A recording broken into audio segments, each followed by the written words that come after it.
Hi, my name is Ayra Modalo, and this is our story on how we immigrated to Canada.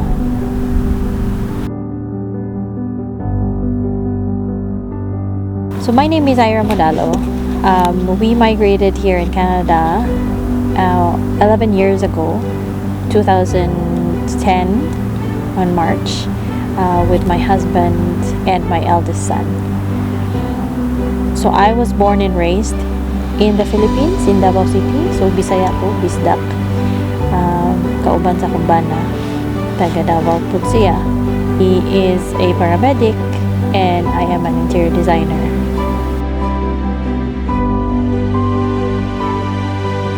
Basically, we didn't really choose to immigrate to Canada. One day, my cousin called and she said that she wanted to immigrate to Canada. And then I just told my husband to magkuyok me sa agency for, just a usual inquiry. And then, to our surprise, he was qualified under the Federal Skilled Worker Program. So that time, Canada was in a transition between the 5-year program for immigrants. They switched it over to a 6-month processing time. So it was very quick. At first, we were skeptical. I thought, of course, the first notion that a typical person would think is, scam siguro. But then we did a lot of research. Nito sa government website, and then that's how we found out na na-adjudate siya program ngayon ato. And so we started gathering our documentation. We submitted it to Canada, and then we didn't really understand na how quick the processing was. Kaya every month they would say, "Oh, this will be the stage. Dili na ang stage ninyo." And then eventually, when we received our visa to come to Canada, that was the time that we realized na tinodjudate siya. Now, we're actually going and immigrating to Canada. So when we arrived in Canada, it was a struggle. We started from scratch, basically. Everything that we had sa Philippines, among gikalimtan. So our lifestyle, our friends, our families we had to leave everything. So Canada was basically ground zero. Even our professions, we had to forget. We had to start all over dito sa Canada. We realized na even if the program that we applied for was a Federal Skilled Worker Program, and it was one of the professions that Canada was looking for, we realized eventually that we need to upgrade, we needed to go to school in order for us to have a profession that Canada would recognize. So it was a struggle. I started as a sales girl. Namaligya ko og leather jackets sa West Edmonton Mall.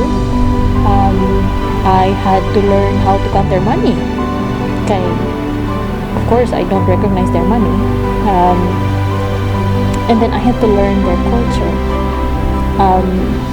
Conversing in English is different from conversing in the way that they want you to converse based on the culture that they have. So all of those things we needed to adjust. And basically, together with the struggle of working with a child, a 1-year-old child, because we didn't have anybody, one has to work in the daytime, and one has to work during the nighttime.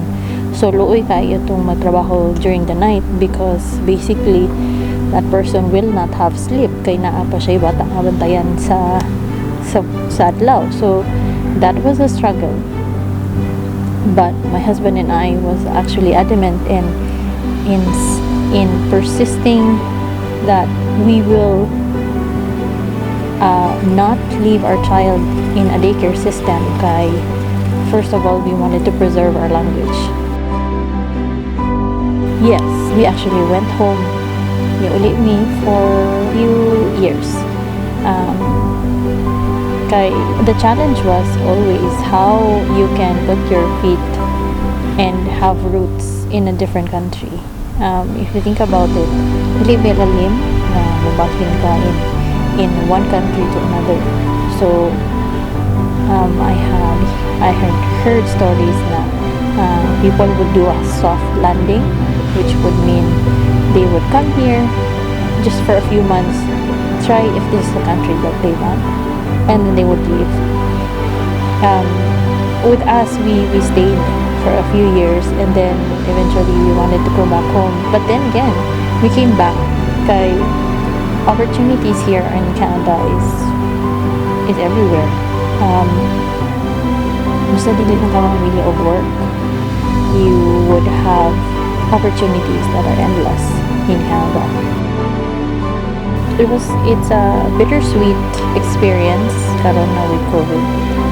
Of course, you cannot leave your house, daghan restrictions, but seeing what the government has provided or has given us, we are blessed to be in a country wherein the government always have aids to provide their citizens and their permanent residents. So it is a blessing that we are in a country wherein the government has all these aids for everybody. So I think the best advice that I can give for immigrants who want, or people who want to immigrate to Canada, is have the humility and prepare yourself emotionally and mentally. Humility means you would have to be humble enough to realize that you have to leave everything behind, even your profession. If it means to start all over again, that is the humility that you would need to bring with you, and also the mindset to prepare yourself for what is ahead of you in the future. And you will be struggling at first, but then again, opportunities will be endless in Canada. Hope you have learned from this video, and hope this would have been an inspiration to people who want to immigrate to Canada. Thank you for your time.